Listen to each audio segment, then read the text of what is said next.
कानून के ढांचे को ही संविधान कहते हैं।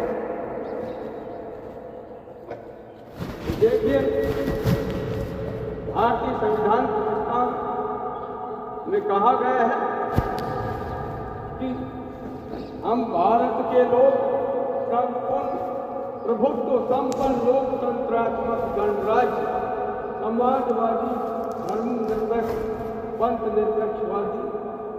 तो ये भारतीय संविधान की उद्देशिका में लिखा हुआ है, सब किताबों पर लिखा हुआ है। तो देखिए, भारतीय संविधान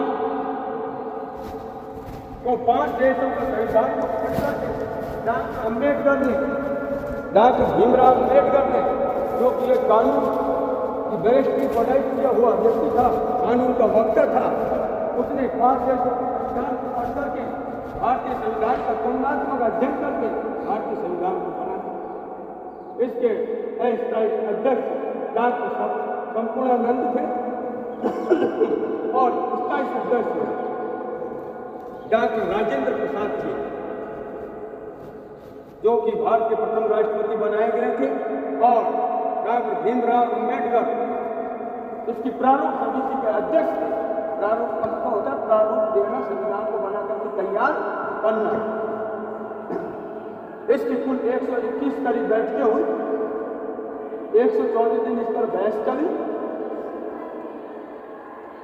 इसको बनाने में 2 वर्ष 11 माह 18 दिन का समय लगा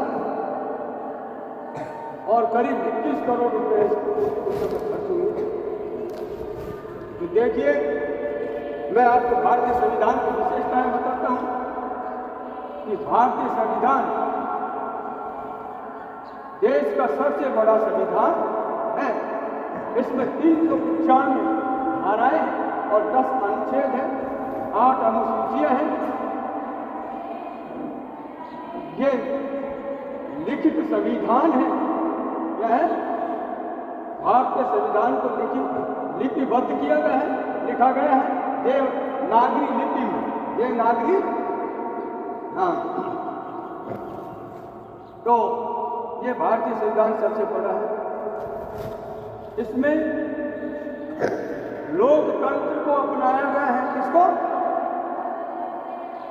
जो कि लोकतंत्र प्रणाली अमेरिका के संविधान से ग्रहण की गई है। कहां से की गई है? हाँ, लोकतंत्र का मतलब होता है जनता का, जनता के द्वारा शासित शासन को लोकतंत्र कहते हैं। विज्ञान नीति की परिभाषा पढ़ी होगी आपने। जनता का, जनता के द्वारा, जनता के लिए शासित शासन को लोकतंत्र कहते हैं। इसमें जनता के चुने हुए प्रतिनिधि शासन करते हैं। कौन करते हैं? जनता के चुने हुए। जैसे अपन वोट किसको देते हैं? सरपंच को देते हैं। तो सरपंच को कौन चुन रही है? इससे ऊपर कौन होते हैं? पंचायत समिति प्रधान वगैरह होते हैं, उनको वोट कौन देती है? जनता। इससे ऊपर लोग विधानसभाएं होती हैं, राज्यों में विधानसभाएं होती हैं, उनको वोट कौन देते हैं? जनता। तो भारत में लोकतंत्र को अपनाया गया है। तीसरी विशेषता है संसदीय प्रणाली। जो भारत की संसद है, संसद काहे कहते हैं? भारत की कानून बनाने वाली संस्था को संसद कहते हैं। क्या कहते हैं? जो भारत की सबसे बड़ी कानून बनाती है तो संस्था क्या कहते हैं? संसद। उसका दूसरा नाम केंद्रीय व्यवस्थापिका भी है। अब इसको इंग्लैंड के संविधान से ग्रहण किया गया है। कहां से ली गई है संसद की प्रणाली? इंग्लैंड के संविधान से। तो इसके भी 2 सदन हैं। कितने सदन? लोकसभा और लोकसभा भारत का निम्न सदन है और राज्यसभा भारत का। लोकसभा का चुनाव पूरी भारत की जनता करती है। कौन करती है? और राज्यसभा का चुनाव भागो देते। तो इसको संसद कहते हैं। दूसरी है संघात। क्या है? संघात मतलब संघ होता है ना राज्य और केंद्र। तो सुनो, राज्य और केंद्रों के बीच शक्तियों का बंटवारा किया गया। राज्य और केंद्रों के बीच शक्तियों का बंटवारा किया। यहाँ पर तीन सूची है। संघ सूची, संघ सूची पर केंद्र सरकार कानून बनाती है। कौन बनाती है? और राज्य सूची पर राज्य सरकार कानून। संघ सूची में 97 विषय हैं, जिनमें रेल, जल, कार, घर, ये सब केंद्र के विषय होते हैं, है ना। ये सड़क, राष्ट्रीय सड़क, ये सब केंद्र के, उस पर केंद्र सरकार कानून बनाते, केंद्र सरकार ही पैसा देती है। दूसरी होती है राज्य। राज्य सूची में 62 विषय होते हैं। इन पर राज्य सरकार ने कानून बनाए। हमारी सरकार, अपने राजस्थान की सरकार कानून राज्य सूची बनाएगी, राज्य सूची। तीसरी सूची होती है संवर्गीय सूची। इसमें 52 विषय होते हैं। कितने विषय? अगर दोनों के झगड़ा हो गया, केंद्र और राज्य सरकार के, तो राज्य केंद्र सरकार का ही कानून मान्य।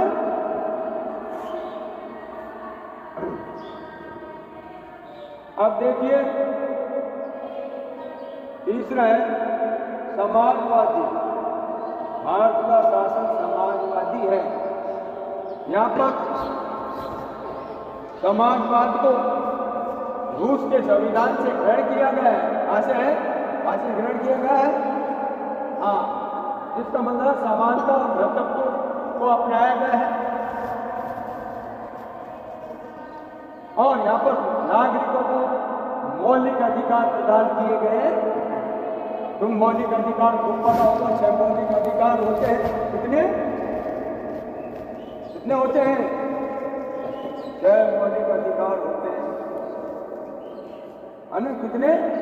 6। समानता का अधिकार, धार्मिक स्वतंत्रता का अधिकार, और शोषण के विरुद्ध अधिकार, संस्कृति एवं शिक्षा का अधिकार, धार्मिक स्वतंत्रता का अधिकार,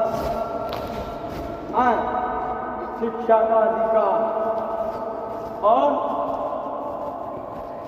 पंथ निरपेक्षता। ये क्या है? पंथ निरपेक्षता। पंथ निरपेक्षता क्या है? जब राज्य का अपना कोई धर्म नहीं होता, राज्य धर्म के मामले में तटस्थ है, कोई भी किसी धर्म को अपना सकता है, लेकिन धर्म को जबरदस्त नहीं रोक सकता। इसको पंथ निरपेक्षता कहते हैं। क्या कहते हैं? क्या कहते हैं? पंथ निरपेक्षता। तीसरा है स्वतंत्र न्यायपालिका। भारत में देखो, नागरिकों पर अंकुश लगाने के लिए कोई तो अपनी मनमर्जी करने लग जाएगा, तो निरंकुश शासन हो जाएगा। निरंकुश दिशा, राजा के बाद राजा ने कह दीजिए होगा, तो भारत में ऐसा नहीं है। निरंकुश शासन है। निरंकुश का मतलब यहाँ पर अंकुश लगाया गया है, इसलिए यहाँ पर न्यायपालिका की स्थापना की गई है। तो यहाँ पर भारत में एक सर्वोच्च न्यायालय की स्थापना की गई है, जो कि नई दिल्ली में बना है। क्या है? तो भारत के संविधान की यह भी विशेषता है कि यहाँ पर एक सर्वोच्च न्यायालय की स्थापना की गई है। तो सर्वोच्च न्यायालय अगर कोई कानून का उल्लंघन करता है, तो सर्वोच्च न्यायालय उनको अवैध घोषित करता है। इसको न्यायिक पुनरावलोकन की प्रक्रिया भी कहते हैं। कौन सी प्रक्रिया कहते हैं? न्यायिक पुनरावलोकन की क्रिया कहते हैं।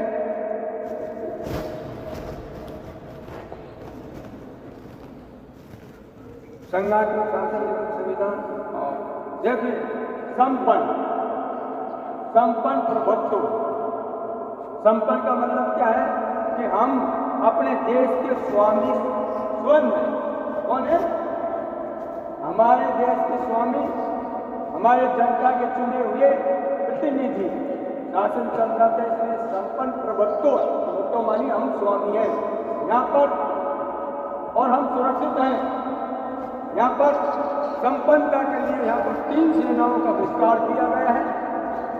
अपनी सेना का जल, थल और नभ, जल, थल और नभ, इस प्रकार से 3 सेनाएं भारतीय संविधान में रखी गई है। इसलिए भारत को संपन्न लोकतंत्रात्मक गणराज्य कहा। और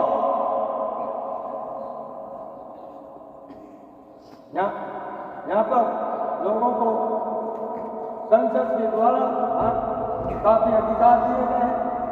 संसद कानून बनाती है और कार्यपालिका उनको लागू करती।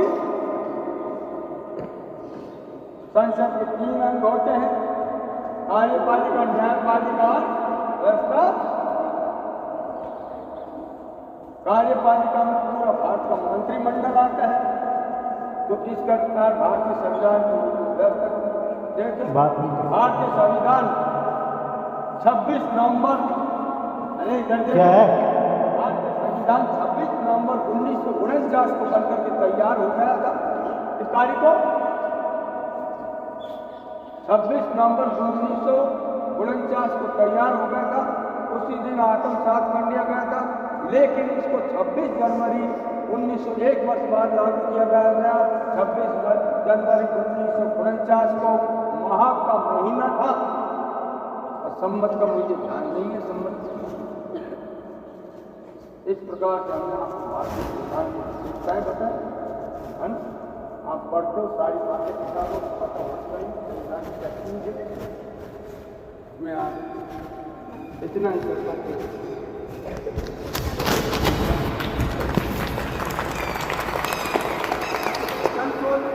देखो भारतीय संविधान कठोर एवं लचीला है। कठोर भी है और लचीला भी है। अब कठोर लचीला क्यों है? क्योंकि कुछ धाराएं ऐसी हैं जो संसद के एक सदन द्वारा पारित कर दी जाती है। भारतीय संविधान में देखो कानून कैसे लागू होता है। पहले संसद के दोनों सदन राज्यसभा और लोकसभा, फिर राष्ट्रपति के पास जाते हैं। राष्ट्रपति के पास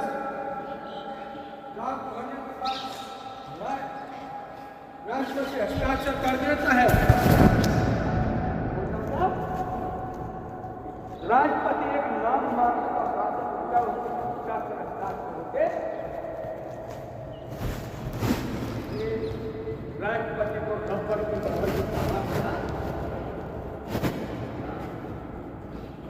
तो भारतीय संविधान कठोर क्यों है?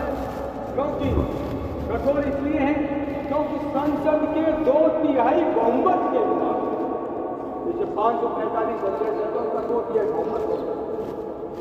संसद के 2/3 बहुमत के द्वारा अगर कानून पास हो जाता है तो और कानून पास होगा तो कठोर होगा। तो अगर 2/3 बहुमत से पास नहीं हुआ तो कानून पारित नहीं, और कुछ में 2/3 बहुमत की आवश्यकता नहीं होती है। इसलिए भारतीय संविधान का जिला भी क्या है।